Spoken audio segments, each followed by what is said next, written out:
Welcome to Tabletop Gaming Guild. Today we'll be unboxing Glen 2 Chronicles, designed by Matthias Kramer and published by Fun Tales. This is definitely a heavy Euro. While the cover is gorgeously illustrated and looks pleasant and relaxing, I suspect the trading in this game will be rather cutthroat. It's nice that they give you a link to help you keep this game organized, a video to show you how to do that, rather.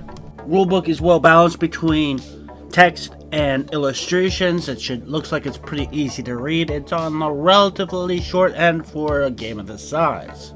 Even with the fact that over half this rulebook is actually scenarios to play the game. It also has a German language rulebook, and I know some people complain about the added cost of having multiple languages. However, I'm sure the publisher considered that and determined it was cheaper to include both languages rather than having separate versions. Stickers, on the other hand, do bother me a little bit. I am lazy and I don't want to have to prepare my game for the first time I play it. But that's just me. Based on these boards, it looks like we're going to have a rondel, and from the previous boards, it looks like it might be a multi-generational game. Shrink-wrap component boards are actually a pretty good sign. It generally means that they come out so cleanly that they're worried about them popping out before you even open the game. Not surprising, it looks like there's a lot of components for this game, a lot of little tokens and a lot of tiles.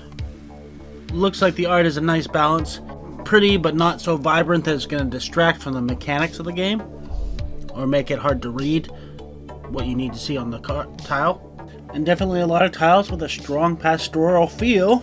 I'm definitely getting that impressions of a game where it's all nice and pleasant until the first time somebody takes that spot you've been trying for 3 or 4 turns to work and get the resources you needed for. Okay, so a bunch of boxes you can put together to store components specific to individual chronicles, which I'm not entirely sure whether these are more closer akin to scenarios or modules. Plenty of bags and a lot of components already pre-bags, which is nice. Okay, let's take a look at these cards. What the? Is this some sort of worker placement on these cards? I don't know. Oh, these look like minor objectives. You get points. And then we got landmarks. So I'm guessing these are buildings you can build to be able to produce more resources. As I said, once again, the art on these cards is nice and pleasant. Doesn't stand out immensely, but it's effective. In the next deck card, you have a bunch of people. It looks like you can acquire. Looks like they cost a lot of points to acquire. I'm guessing points are also double as money in this game. And then you have, what's here? More landmarks, it looks like. So a lot of places. These looks like, wow, there's a lot going on in this game. I'm really gonna have to play through it to know what's going on. I mean, a lot of interesting things to see, but without playing it, I just, okay, a little hill for some reason. I don't know if that's the first player marker or what. Some barrels. So these are different resources. So some ingots, some barrels. All the components are pretty chunky, and I think they'll stand out pretty well on the board. You have meeples in every color, and it looks like slightly different design for each color. So that's a nice little touch. Okay, and then we have ships. It looks like you're gonna be, I'm assuming you're gonna be transporting and not raiding. Okay, some more tokens. So I've got some cattle.